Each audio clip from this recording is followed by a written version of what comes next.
Welcome to Evilive, the live media commentary show that answers the question, was that a jackal at the end of the film or a were-jackal? Subscribe if you're new to the channel because today we are reviewing The First Omen. Oh yeah. Alright, so let's, if you saw my out-of-theater reaction, you know I adored this film. And I've been dying to talk about it. And so I was kind of waiting until today to see if I could get someone else to join me in on the conversation. That wasn't able to happen, so it's just going to be me gushing about this, but the movie does have a little quirks, specifically at the very end. And so I'm going to talk about that as well. This is a spoiler-filled discussion, so if you have not seen this film and you care about spoilers, go watch the film, then come back. Otherwise, let's get into it. My initial impressions of The First Omen are, this was a beautiful master class in filmmaking. It felt dated in 1970s, and not in a way of modern filmmaking sort of projecting back to the 70s. This was filmed in a manner that enforced 70s ideas about filmmaking. Everything about this felt like it was filmed back in 1971. And I love that aspect of it so much. The music, the places, the outfits, everything about it. And because this was such a small budget, it was really important for them to choose really great locations and then build really beautiful sets. And in both cases, they nailed it. The score, everything about it. I was blown away. My initial impressions of the very ending were like, what? But everything else fired on all cylinders. Okay, so let's get into it. IMDb has this at 7 out of 10. Rotten Tomatoes is 79% fresh, 68% audience, which I don't understand at all why it's not much, much higher. And Metacritic has it at 65 for the critics and 7.5% from the audience. And again, I don't understand. I understand why people don't just absolutely across the board adore this film, because it's beautiful. It's not just beautiful visually, which it is, audibly, which it is. Cinematography is stunning. The story is great, but it does change a couple things about the lore of the Omen. Not a lot, but a couple things. And that can turn a couple people away from it, obviously. I would imagine that the rest of the film being so great would make up for that, as it did for me. But reasonable minds can disagree. Okay. Hey, Chris, how you doing, man? All right, so this was directed by Arkasha Stevenson. This was her directorial debut. She was handed The Omen as an IP right out of the gate, never having seen the film before. That is unheard of. I mean, never having made a film, an actual film. She's only directed a couple episodes of different shows, and that's it. So for Disney/20th Century to give her The Omen, and not just The Omen as a sequel, but a prequel to explain why Damien was created, which adds whole new lore, then, I mean, that's a huge... It's a statement of confidence in a director is what it is, by a studio. And I really appreciate it, because I thought what she did was brilliant. And it took a feminine lens to really drive home this feminine-led cast and story. And it is a feminine story. So we'll get into that in a second here. Hey, Jay, I'm good. I'm glad you've heard good things about it, because it's definitely worth checking out if you haven't already. So the screenplay was by Tim Smith, Arkasha Stevenson, and Keith Thomas. The story was by Ben Jacoby. And like I said, the cinematography of this is very much 70s-centric storytelling. I mean, it felt to me, even though it was the 60s, it felt like Rosemary's Baby as far as the narrative goes. It felt like The Exorcist, very much so, in a very good way. But not derivative, you know what I mean? Just in the tone of filmmaking, it felt that. And I really appreciated it. So Aaron Morton did the cinematography, which is brilliant. But we have to also address the elephant in the room. The Omen, after you've gotten out of the theater and you've forgotten all about the Judeo-Christian, Islamic, Abrahamic myth of, sort of the premise of the film, the idea of Antichrist and stuff is very much an Abrahamic idea. Once you've gotten out of that, it's the music. It's Ave Satani as the central theme music. I've used it in rituals. It's so great. I mean, it is a brilliant soundtrack that you can go back to over and over and over again and relive the emotional intensity of the Omen in the greatest of moments. And so that's a lot to live up to by any composer. Mark Corvin did the music in this, and he did brilliantly. I thought he channeled Goldsmith in some really wonderful ways. And when we actually hear the original Ave Satani bleeding in to this soundtrack, it's not a payoff. It's not an homage. It's not even a fan service or nostalgia bait. It's earned. It's 100% delivered in a moment when it is required. And when it comes, it hits you like a punch in the face. It's dope. It is so good. All right. So it was released April 5th, 2024. The budget of $30 million. $30 million. And I want to focus on this number for a minute because it's really important. Studios are throwing hundreds and hundreds and thousands of dollars at films nowadays. And then they rarely make up that money ever. And so when you're faced with a budget as low as $30 million, you have to work it. You have to sink that money into talent, into costumes, into locations, into music. You have to put it into everything and strategically. This film was, I think, 99% practical effects, probably because of the budget, but it worked for it. And one thing that this film did really good practically was, and what I really love about Rosemary's, I mean, there's everything to love about Rosemary's Baby, but one of the things you really love about Rosemary's Baby is you don't really see the devil. You see his eyes for a second, but that's kind of it. You see his hand clawing her Rosemary's naked body, and that's it. They did the same thing until the very end in this film. They didn't show you the devil. You saw a clawed hand, you saw little bits of like flashes, but it was like through fabric and you couldn't really see anything. And that's how you do a horror film on a low budget. Arguably, that's how you do a horror film anyway. But on a low budget, you never want to show the bad guy. Your imagination as a film viewer is going to be infinitely more scary than anything they project on screen. And that's why I had such a hard time about the very end of this film. Why it knocked off one of my rating eyes as well. So 30 million sounds like a lot, but it's really little when it comes to modern day filmmaking budgets. And in the first weekend alone, it got 17.5 million. And I think that's only from word of mouth because I never even saw the original trailer for this until like a week before it was going to be released. I didn't even know this was coming at all. The marketing team at 20th Century shit the bed on this. They could have really hammered home the importance of, this day and age of a woman having autonomy over her body. And it would have drove people in mass just for that political idea, even though it shouldn't be a political idea.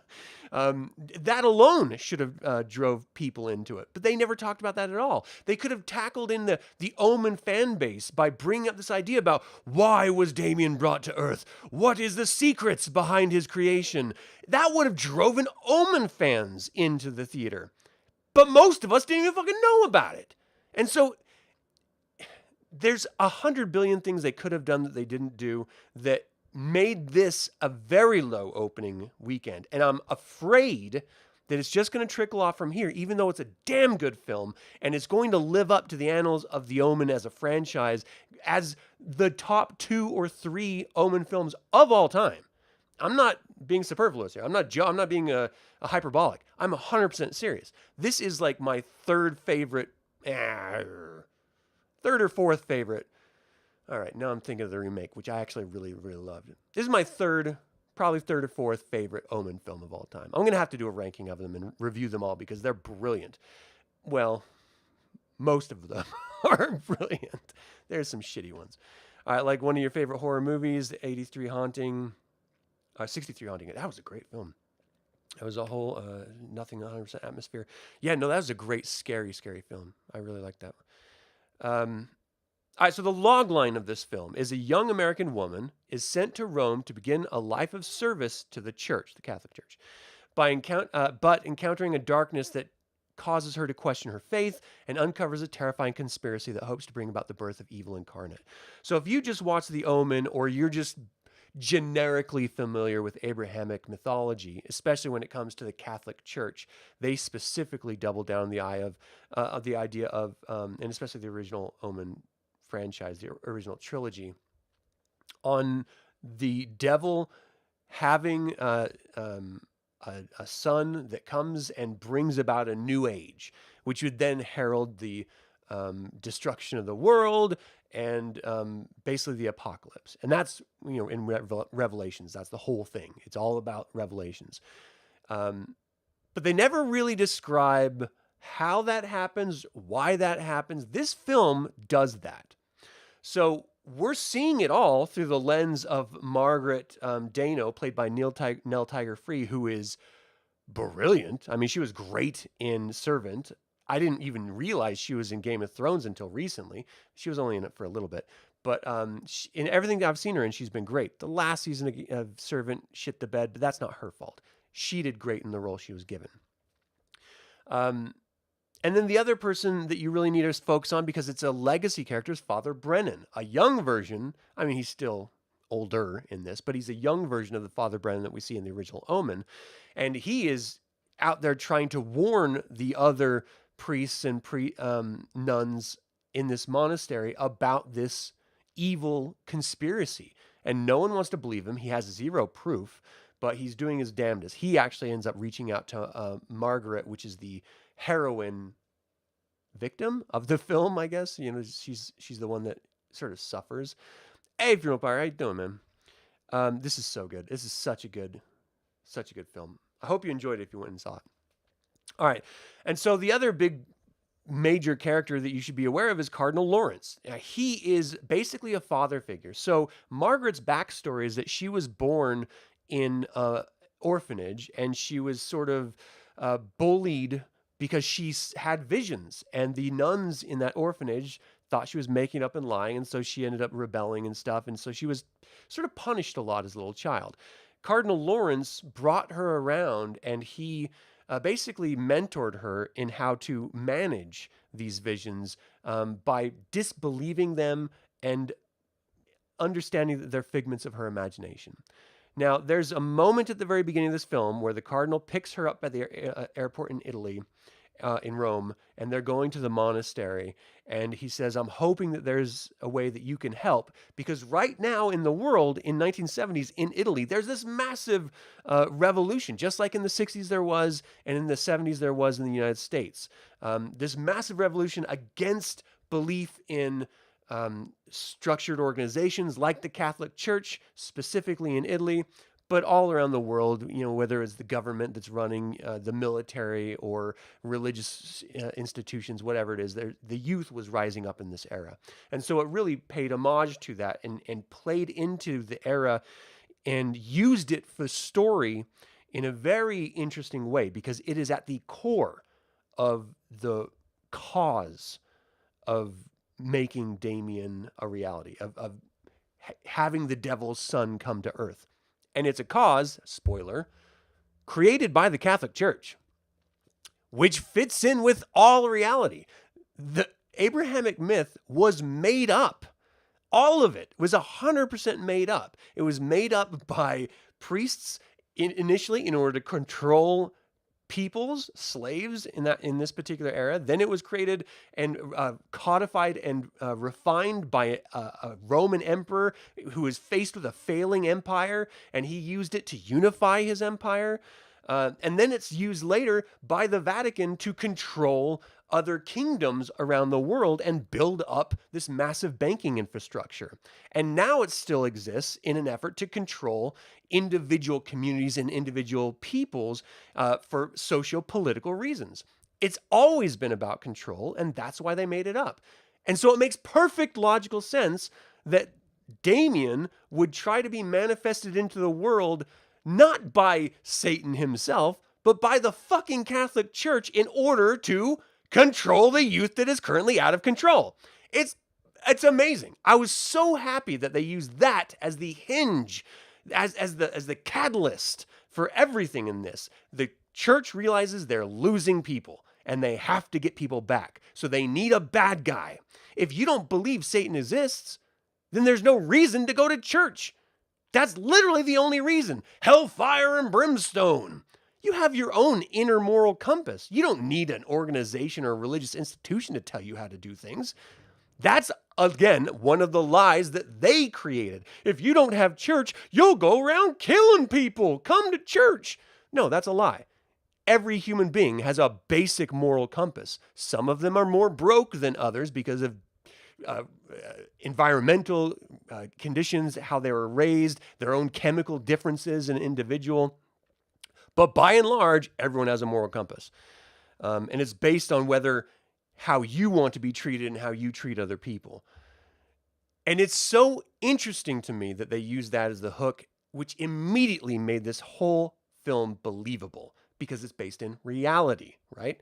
Then it gets to a little supernatural stuff, which I also love because I'm a fan of Abrahamic myth. I love the idea of Satan rebelling against heaven and being thrown down to hell and, having like Dante's Inferno with, 9 circles of hell. I just love all of devil stuff. I think it's great. It's fun for me. And so when you get the idea of an antichrist, I'm in. I love the idea of the devil being manifest on earth through his offspring. But the way that the conspiracy in this is uncovered is very different and interesting. So back to my point originally, when she was picked up from the airport, there's a line that this cardinal throws out to her. Maybe you can help with bringing the youth back to the church, where I immediately guessed the end of the film. And I was like, that they just gave the whole fucking thing away. Like, I know exactly what's going to happen. But I didn't care because I was enjoying myself. And so I went along for the ride. And then they didn't really lead into it anymore. And so I was like, okay, well, maybe it's not her. It's this other young girl who is the other focus of everything. Her name is Carlita Siana. And so it's this young girl. I think maybe she's like, I don't know, 8 to 11. I don't know how to tell freaking ages with kids. They always look older than they actually are, or they look younger. It's all over the board. You never know. So 8 to 11-ish, I'll say. They probably said it in the film and I just forgot. In any case, she is being abused by the nuns in the same way that Margaret was being abused. And so as Margaret's coming in as a nun and a teacher to these young orphanage kids at this monastery, she is really, grows attached to her and starts taking her under her wing and starts talking to her, trying to have her work through the same thing. Except the difference is where Margaret understands her visions as being just hallucinations and not real, Carlita actually believes them. Like, she 100% refuses to disbelieve them. And then there's this really creepy nun that's also in there that I can't for the life of me remember her name, which, it's Sister Angelica. She's sort of this crazy person, but she ends up playing the role of, in the original Omen, the nanny, which was like a devil incarnate nanny. That's kind of the role of Angelica. She latches on and whispers to this girl, which leads you as a viewer to believe that she is in fact the offspring of the devil in some way, and that she is being whispered to by the devil, sort of to help her understand. And there's even a moment, it's even in the trailer, which I thought was bullshit, but they're all playing outside.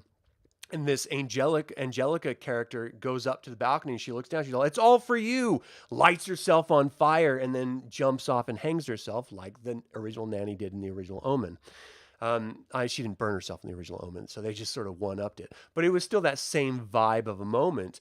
And to follow this up, another reason why I desperately loved this film was because as soon as Margaret is sort of spiraling out of control, she is starting to believe this conspiracy that is being sort of suggested, which I'm going to get into in just a second. And she feels like she's going mad because she's still seeing all these visions that she's trying to convince herself are just hallucinations and are not real, but they seem more real and real. So she gets put away because she's, being too much of an influence on this Carlita Siana character, this little girl, and the nuns don't want her to, and so they end up like grabbing her and throwing her in the bad room, essentially like the timeout room, basically. And she sees this vision of the burned up Angelica rising up from the shadows and walking toward her, giggling and laughing. Super insane scene, super creepy and scary. But while the character Margaret was terrified and whispering, "I'm sorry," This very scene reminded me of when I was first finding myself in my own religion and when I first did this version of a baptism for myself. And I've always, like everyone else who has an active imagination and who loves monsters and horror films, you can easily see shapes and shadows and see demons and creatures and monsters and whatever, right? You look at things in a certain way, and at least for me, I can see it. I don't believe it's there because it's not, but I can manifest those images. And so when I do manifest them, and they start to sort of go beyond what I expect, I'm not afraid of seeing things. I'm not afraid of monsters in the darkness or in closets or under the bed because I'm one of them. I'm not afraid of demons coming up from hell and torturing me or terrifying me. Because even if they tried, which in my imagination sometimes happens, I'm one of them. I am a brother to them. I've already been accepted in that fraternity. So I have zero fear. It's an empowering feeling to me when you see that monstrous entity come out of the shadows and try to scare you, and you just step toward it. And you can either embrace it, which I've done in some of my experiences, or you can just laugh at it or just experience whatever it has to project toward you and accept it. But it's not scary. It's empowering. It affected me so much in the film that I actually started getting misty-eyed and I almost wanted to cry because I remember being in that moment of, should I be terrified as a young kid or should I just welcome it? I want to welcome it. I want to be a part of it. And all you have to do is accept it. And then it's there. And you may have other experiences which torment or terrify you, but you turn all of that on its head by being the monster rather than the victim. And in the film, she is an abject victim in the moment. And I didn't see that way. I just wanted to sit down with her, especially when you find out about the end of the film, and just sort of like hold her hand and be like, you have nothing to worry about. That's your friend. That's literally, in this particular case, that's your sister. That is someone sent to help. You're terrified because you've been told it's a monster, but you've been told it's a monster by the real monsters, the religious institutions, and those that follow them. It's a whole different way of looking at it. I understand not many people, if anyone, is going to understand or accept what I'm trying to say, but if you get it, you get it. And it's real, and it feels good. It feels welcoming. And it's such a diametrically opposed experience to what we're seeing on screen. It just totally reminded me of it. It was really wild. It really was. You always felt the same too, even when playing games. You don't want to play the demon hunter or similar. You want to be the demon or the monster. Yeah, absolutely, man. Hey, Jason, how you doing, man? All right, so that moment immediately solidified my love for this film because it just reminded me of moments when I was young, a younger Adam. All right, so ostensibly it goes like this. Margaret goes to become a full nun. She lives a little bit with this. She has to live outside of the orphanage / monastery area in order to, she has to swear faith to God and be married to Jesus or however the fuck they do it. But she has a roommate who's also being sworn in soon. And so they go partying and stuff. Well, this guy she meets while she's partying sort of feels her head. And that's another clue about this sort of end of the film. But then he sort of ghosts her. She goes back later after having some traumatic experiences, trying to find him, trying to find some comfort. And he's like, I didn't know. I'm sorry. I didn't know. Leave me alone. Leave me alone. And then he gets hit by this car, like crushed. She goes over to hug him and try to get him out from between the car and the wall. And she rips the top half of his fucking body. And his intestines and everything's hanging down, blood splattering over. It's the most horrifying, awesome thing. It's right out of, the type of stuff you'd see from The Exorcist or the original Omen. And I loved it. It was horrifying and great and badass. A lot of people are complaining about I don't know if they're complaining, but they're saying it was terrifying seeing the birthing sequences. There was two birthing sequences in this film. The first one is more graphic, and I thought it was shot very tastefully. It didn't do like a full-on vagina shot. It did like hinting area, sort of angled shots, and then it did a side view of a head coming out of the vagina, but it ended up being like a hand or something like that. Um, I have two kids. I've seen children born. It's not scary. It's not terrifying. I don't even particularly find it gross or ugly. It is literally the most natural part of life because it is the beginning, and death, however grisly or peaceful it may be, is the end. That everyone is going to experience both of those things. So I don't really see how it's gross or scary or anything. I thought it was a beautifully shot scene that wasn't horrifying. It was a little bit shocking when you saw the hand, but it's just for what it signified. So the idea with this conspiracy is that the church, with lagging numbers, needs to find a way to get the children back into church, because that's the heart. If you can get the kids, they'll probably be lifelong, because you just drill the dogma in their minds as quickly as possible, and they will just be drones the rest of their life and believe whatever the fuck you tell them. That's really that's what it's all about. So they decide they need to create fear. So they have to manifest the devil. And they've tried to do it over and over and over again by impregnating these women, and then having these sort of demonic children. And it's never really worked out. And so they finally get one that is a girl, and their plan is to have the devil impregnate the girl again. And that way, if it's a boy, will be the Antichrist.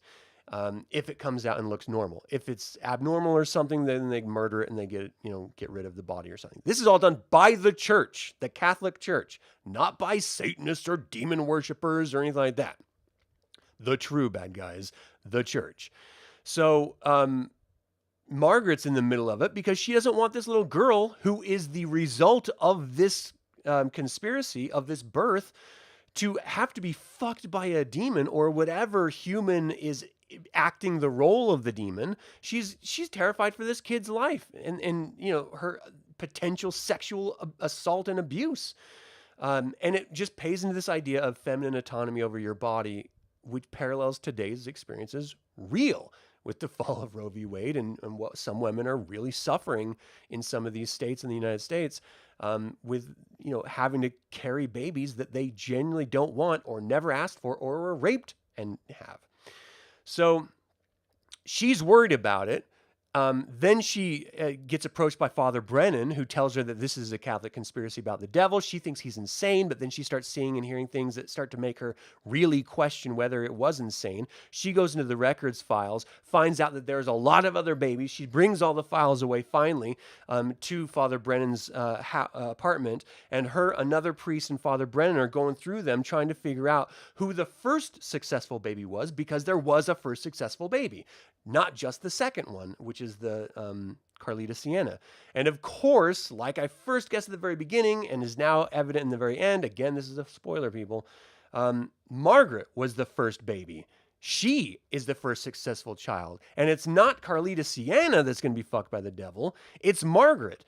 But what is terrifying is that she already blacked out from going to that party, very much like Rosemary's Baby here, where she was blacked out, taken by the religious zealots, and fucked by the devil. And then once she realizes this, that's when the pregnancy starts coming in full force. And there's something called a demon dance in this film, which, great name, love the name. When you see it on screen, the actress Nell Tiger-Free, in my opinion, does a brilliant job of possession and terror. I mean, the emotional range that this actress has to go through throughout this film is stunning, and she nails all of it. I thought this demon dance was great. It ends up with her being fully pregnant and her water bursting and the religious zealots grabbing her, taking her back to the orphanage and delivering the baby. She ends up having... Okay, so this is the end of the film.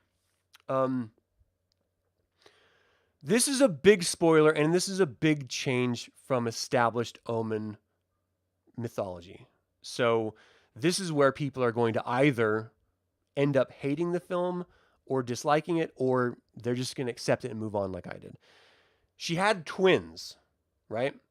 And there's another one I'm going to talk about that's a huge mythology break, but this one first. She had twins. The first one was a girl.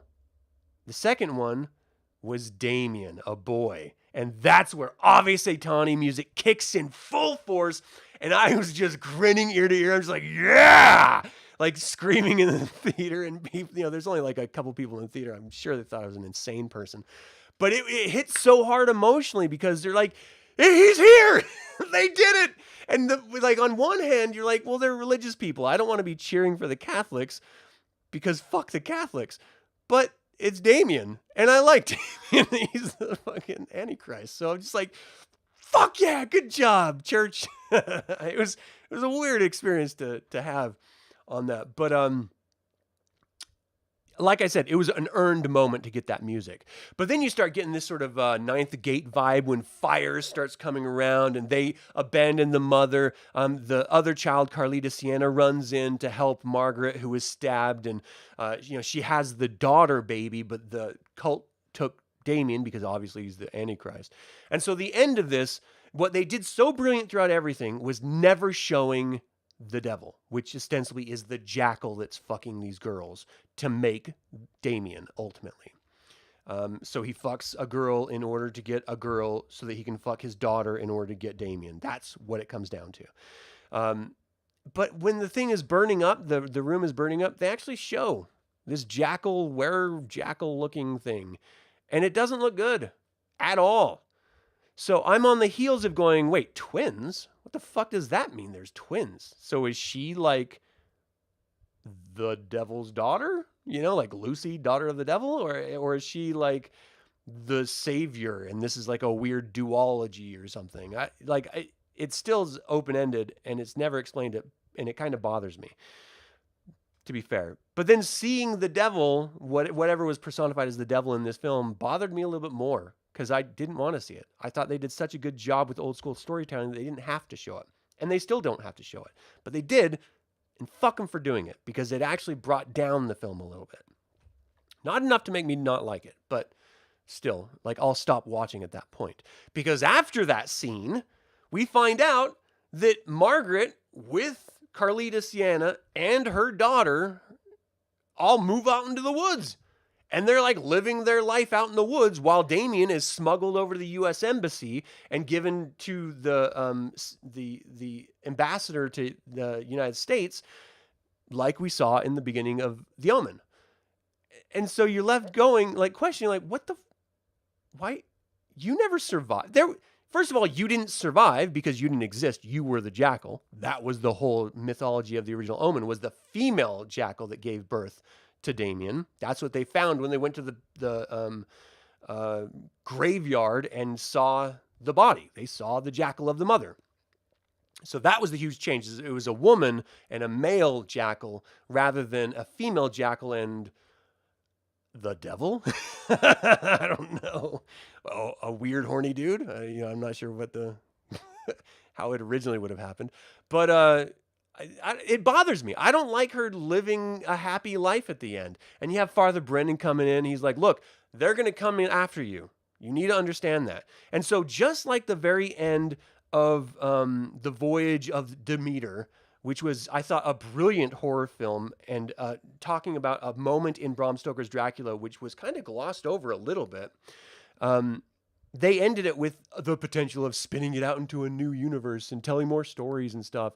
You don't. The book exists. We know how it goes. Just fucking end it with the book and move the fuck on. We don't need your monstrous universe bullshit. I'm so tired of people trying to create fucking their own versions of universes to tell multiple stories in one universe. Just tell a singular good story and we will enjoy it if it's good. We don't need a goddamn universe, a cinematic universe. So that bothered me greatly. Margaret is sort of empowered at this moment because she's a mother. She's been living out there for however long. And, she has a shotgun, so she clearly knows how to defend herself, presumably. And I thought the ending was it was as happy of an ending as you could get but no one would want. It is an unjustified... This is a horror film that is a prequel to a classic horror film. We don't need happiness. We know how it all ends. So I don't know what the fuck they were thinking with this script when they did that, but you can tell it genuinely bothered me. But again, it's not enough to ruin the film. The film is brilliant. It is great up until that last, 5 minutes maybe 3.5 minutes, however long it was. So, the two deviations were that it was a woman, not a jackal, who spawned Damien, and that there were twins, and that there was multiple women who survived that were like daughters of the devil that could have spawned Damien. So now we have two. We have Margaret and we have Carlita that are all surviving with their daughter. It's all very, very, very strange. So if you're okay with that, excuse me, that was gross. If you're okay with that mythology change, you're probably going to really, really dig this film. All right. So when Maggie arrives in Rome, Cardinal Lawrence explains to her that there are popular riots between the Italian citizenship motivated between others by students dissatisfied with the state and the Holy Church. And this is historically accurate. After the Social Revolution of Paris in May 1968, it was extended to other countries across Europe. In Italy, it lasted from 1969 to the late 80s, a period known in their country as Years of Lead. Also in The Omen, 1976, it was Damien Thorne's real mother died in birth, revealed by Robert Thorne and Keith Jennings in a cemetery as a female jackal. This movie not only reverses the gender roles, turning the jackal from female to male, it also, his mother survives the birth and escapes with an until now unknown Damien's twin sister, leaving the door open for a possible sequel. Please don't. Please don't do a sequel. There's no reason for it. Carlita's last name, Sienna, appears in the original The Omen. Robert Thorne and Keith Jennings are in the old Etruscan cemetery looking between graves for Thorne's son. They find two tombs named Maria Sienna and Bambino Sienna, which means Italian, or child in Italian. The movie establishes the last name as being used for the girls born from the jackal, and they chose to be impregnated by them. So what I liked about this, I loved that moment where she saw that dead, burnt corpse rise out of the shadow and terrify her, because it reminded me of things that I experienced in my own life. But mine was the diametrically opposed version of that. I love that they set up a mythology about how the Catholic Church are the ones that created the Antichrist. I thought that's a brilliant twist and speaks to reality. I love that all of the priests and nuns are evil in this. Like, they think they're doing it for the greater good, but the path to hell is paved with good intentions, as the saying goes, and which is very clear in this film if you then pick it up with The Omen 1, 2, and the final conflict, because, what I didn't like the change to the mythology. I understood it for the film because I really appreciated seeing Margaret and her journey in it. There's no reason to have a twin. There's no reason to have a girl baby. That was dumb. Switch the sex of the jackal so that you can have the girl be the vessel for the Antichrist. Fine. That's awesome.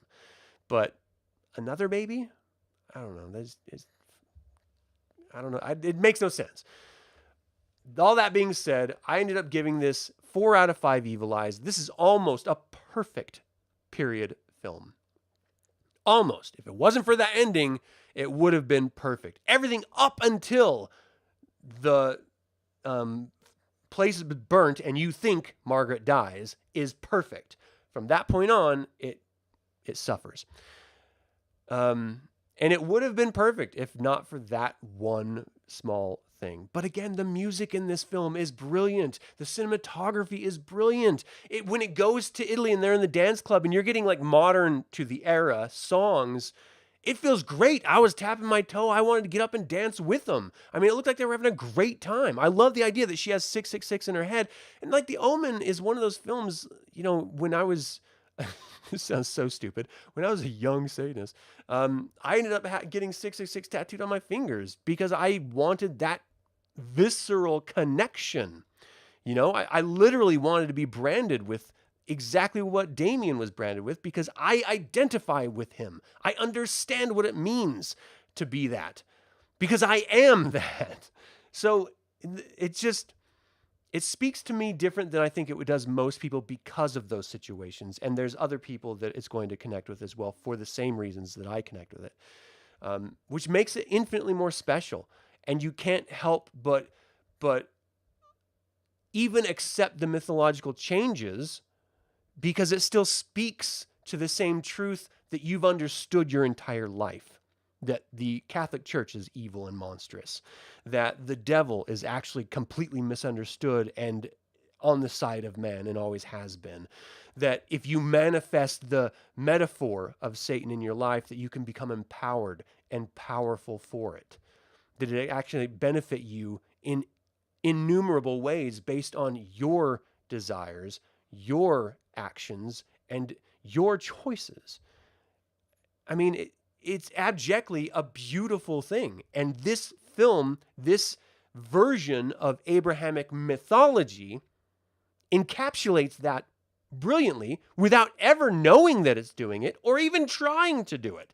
They just think they're telling a modern version of a really great story with modern empowerment twists, and they don't realize they're telling an inherently satanic story with genuine truths in it.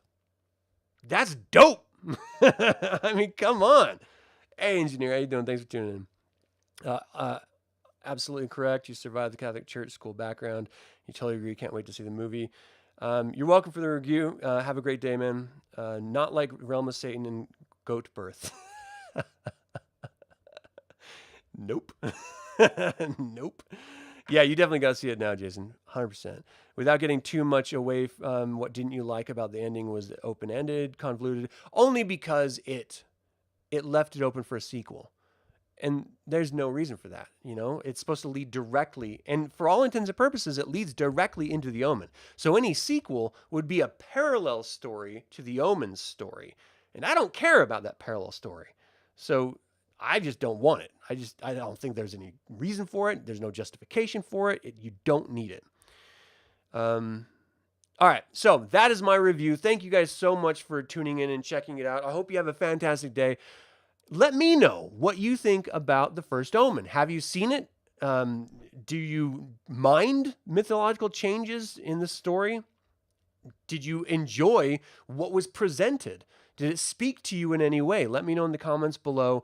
I genuinely appreciate you guys tuning in live. For those of you who don't know, I actually do have memberships turned on for this channel. So if you are interested in supporting this channel in any way, please check those out. I also have apparel, old school Evilive and some of my other podcast apparel, but also this modern version of Evilive up there as well. So go check that out. And if you want to pick anything up, that would be awesome. Shoot me a picture or something and let me see it because I'd love to see it. All right, that's going to do it. I hope you all have a great day. As always, remember the evil spelled backwards is live, so get out there and be evil.